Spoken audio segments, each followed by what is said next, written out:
Taşacak Bu Deniz dizisinin yeni sezonunda neler olacak? Videomuza geçmeden önce Esme ve Adil artık mutlu olsunlar, bu kadar fırtınadan sonra birbirlerine kavuşsunlar diyenler videomuzu beğensin, sayımızı görelim. Taşacak Bu Deniz'den en güncel gelişmeleri takip etmek için ücretsiz bir şekilde abone olup bildirimleri açmayı ve hype butonuna basmayı unutmayın. Dizimizin yeni sezon hazırlıkları devam ederken kamera arkasından gelen gelişmeler de izleyicileri şaşırttı. Daha yeni sezon başlamadan şok edici ayrılıklar gündeme geldi. Bir Sen Altuntaş'ın haberine göre Taşacak Bu Deniz son günlerde Gezep karakterine hayat veren Onur Dilber'in projeyle yollarının ayrılmasıyla konuşuluyor. Dilber yeni sezonda yer almayı beklerken diziden çıkarıldığını öğrenmenin şokunu yaşadığını açıklamıştı. Ancak oyuncunun henüz görüşmeler sonlanmadan ayrılık mesajını attığı öğrenildi. Aynı gün senaristleri takipten çıkması, sonrasında ise yeniden takibe başlaması da dikkat çekti. Kulislerden sızan iddialara göre Dilber ile yapım şirketinin arasının gerilmesinin birçok nedeni var.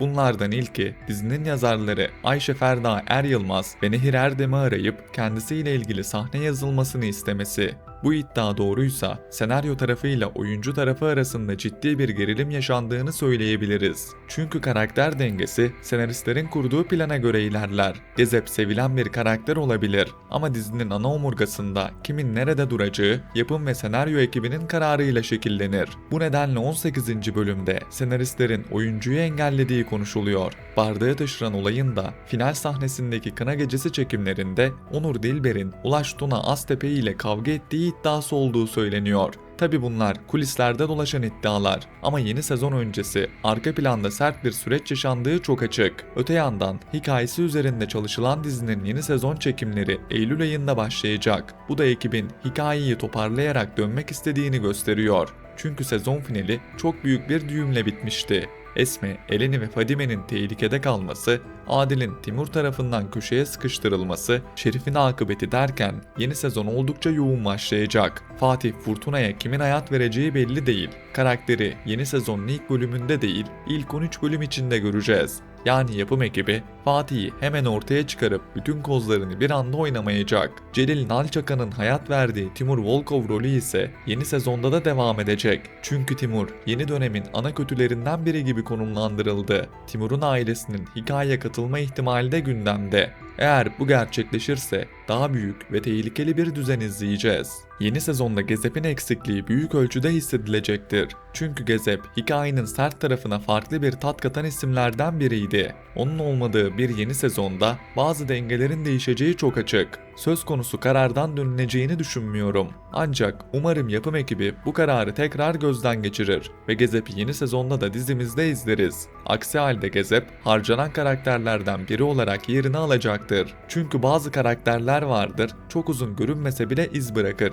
Gezep de böyle bir karakterdi. Eğer gerçekten yeni sezonda olmayacaksa onun boşluğunu doldurmak için senaryoda başka karakterlerin daha güçlü yazılması gerekecek. Öte yandan yeni sezon çekimlerinin Eylül ayında başlayacak olması diziyi ancak Eylül sonu ya da Ekim başı gibi ekranlarda göreceğimizi gösteriyor. Bunun sebebinin hem yorucu set şartları hem de yeni sezonda yenilenecek hikaye olacağını düşünüyorum.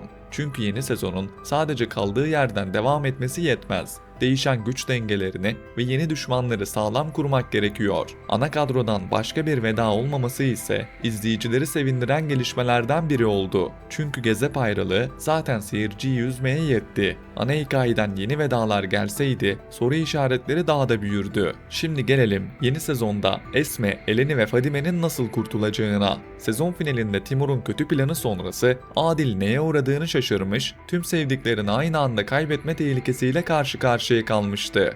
Bir tarafta Esme vardı, bir tarafta kızı Eleni vardı, diğer tarafta ise Fadime vardı. Timur aslında Adil'i sadece fiziksel olarak değil, vicdanen de en ağır yerinden vurdu. Ben Adil'in Timur'un tehditini kabul edeceğini ve böylece Esme, Eleni ve Fadime'nin kurtulacağını düşünüyorum. Çünkü Adil'in o an başka çıkış yolu bulması çok zor görünüyor. Normalde düşüncem Adil'in Eleni'yi kurtarması, Gezep'in Esme'yi kurtarması, Fadime'yi ise Fatih ve İso'nun kurtarması yönündeydi.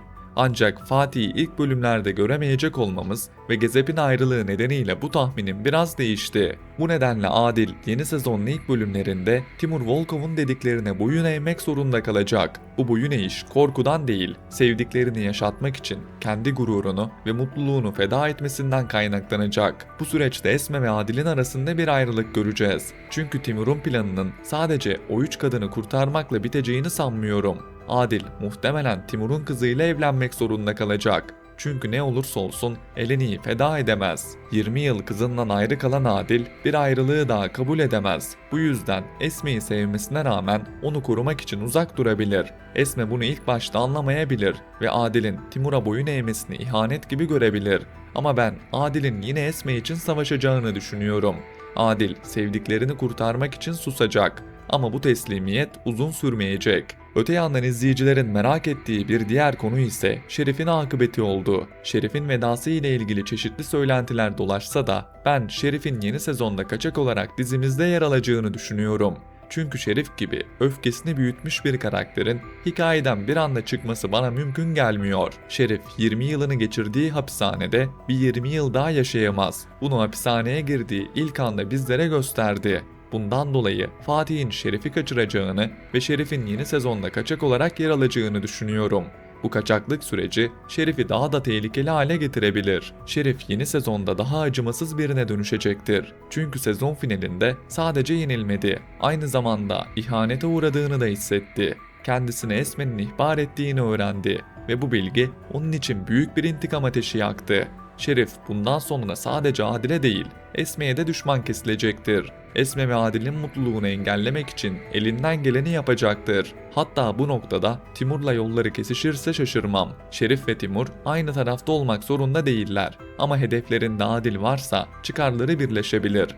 Bir yanda Timur'un planları, diğer yanda Şerif'in gözü kara intikamı Esme ve Adil'i çok zorlayacak. Üstelik tam Timur'u yenecekler derken bu sefer de Fatih Fırtına tehlikesi onları bulacak. Fatih'in gelişiyle hikayenin dengesi değişebilir. Yeni sezonda taşacak bu denizde Esme ve Adil birçok düşmanla mücadele edecek. Bir yanda Timur Volkov'un kurduğu oyunlar, diğer yanda Şerif'in büyüyen intikam hırsı, ilerleyen bölümlerde ise Fatih Fırtına'nın hikayeye katılmasıyla daha da büyüyecek bir mücadele izleyeceğiz. Esme ve Adil'in aşkı da bu fırtınanın tam ortasında sınanacak. Belki ayrılacaklar, belki yanlış anlaşılmalar yaşayacaklar. Belki Adil sevdiklerini korumak için Esme'den uzak durmak zorunda kalacak. Ama ben bu aşkın kolay kolay biteceğini düşünmüyorum.